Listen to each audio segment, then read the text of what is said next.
ऐसा नहीं है। माननीय नेताजी जहुराबाद विधानसभा चुनाव लड़ेंगे, यहीं से लड़ना है। माननीय नेताजी परंपरागत सीट जहुराबाद से ही चुनाव लड़ेंगे और जहुराबाद की जनता की सेवा करेंगे। राजभरों का ये आरक्षण का जो सिलसिला है कब थमेगा? जाति जनगणना चालू हो गई है। जाति जनगणना समाप्त होने के बाद रोहिणी आयोग की रिपोर्ट लागू होगी। जो सामाजिक न्याय समिति की रिपोर्ट उत्तर प्रदेश से गई है 7, 9, 11, 27% को बदलने का, बांटने का, तो 7, 9, 11 में 11% में राजभर समाज रहेगा, 11% लाभ लेगा।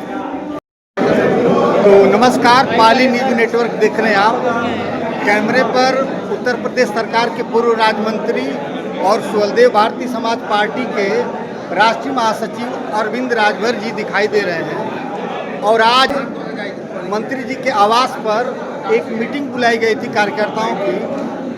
अरविंद भाई साहब, आज की मीटिंग के बारे में थोड़ा सा अपडेट बता दें।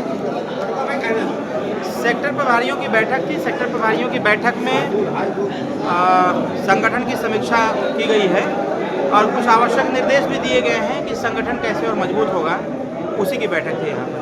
और संगठन मजबूती के लिए तो बात हो गई, एक छोटी सी एक र्यूमर उड़ रहा है कि आप लोग ध्यान दे रहे हैं तरौलिया में आजमगढ़ पे, और नेताजी जहुराबाद को छोड़कर और तरौलिया जाने वाली इस बात भ्रम को दूर कीजिए। ऐसा नहीं है। माननीय नेताजी जहुराबाद विधानसभा चुनाव लड़ेंगे, यहीं से लड़ना है। माननीय नेताजी परंपरागत सीट जहुराबाद से ही चुनाव लड़ेंगे और जहुराबाद की जनता की सेवा करेंगे।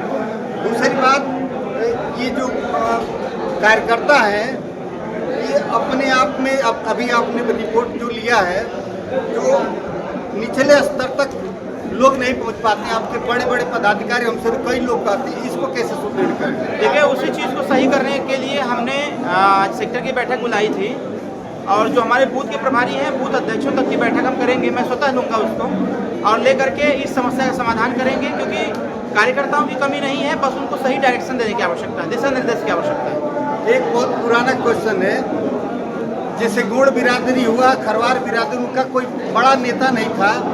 हमारी राजभर बिरादरी के बड़े नेता हैं माननीय नेताजी प्रकाश राजभर जी, मंत्री जी। राजभरों का ये आरक्षण का जो सिलसिला है कब थमेगा?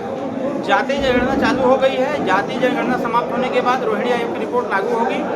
जो सामाजिक न्याय समिति की रिपोर्ट उत्तर प्रदेश से गई है 7, 9, 11, 27% को बदलने का, बांटने का, तो 7, 9, 11 में 11% में राजभर समाज रहेगा, 11% लाभ लेगा। बहुत अच्छी बात। अंतिम क्वेश्चन यही पूछना चाहते हैं कि इस आने वाले चुनाव में सरकार क्या पंचायत चुनाव कराना चाहती है इस समय कि नहीं?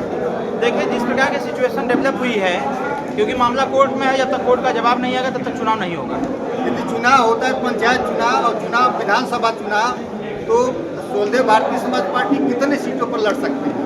विधानसभा चुनाव होगा तो हम 83 सीटों पर काम कर रहे हैं और 37 सीटें हमने प्राथमिकता के तौर पर लिया। उसी 37 सीट में से हम जितना सीट मिलेगा लड़ने का काम करेंगे। बहुत बहुत धन्यवाद। ये थे सुहलदेव भारतीय समाज पार्टी के राष्ट्रीय महासचिव अरविंद राजभर जी, जिन्होंने आज रसड़ा में मंत्री जी अपने आवास पर सुहलदेव भारतीय समाज पार्टी के कार्यकर्ताओं का इन्होंने आज बैठक लिया है और संगठन को मजबूत करने का बीड़ा उठाया है अपने कंधों पर।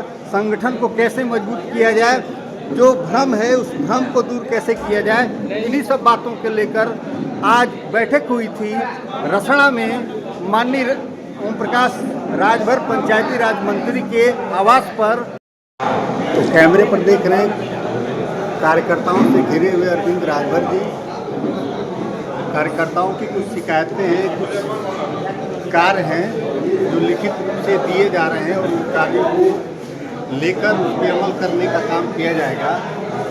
हर ग्राम सभा में सेक्टर प्रभारी, सेक्टर अध्यक्ष, बूथ अध्यक्ष आदि कार्यकर्ताओं के माध्यम से किए जाने वाले कार्यों की समीक्षा होती है। इसके अतिरिक्त लिखित जो कार्य दिए जाते हैं उनको लेकर अग्रेसित किया जाता है। तो बने रहिए पाली न्यूज नेटवर्क के साथ, फिर मिलते हैं अगली वीडियो में। तब तक के लिए बहुत बहुत धन्यवाद।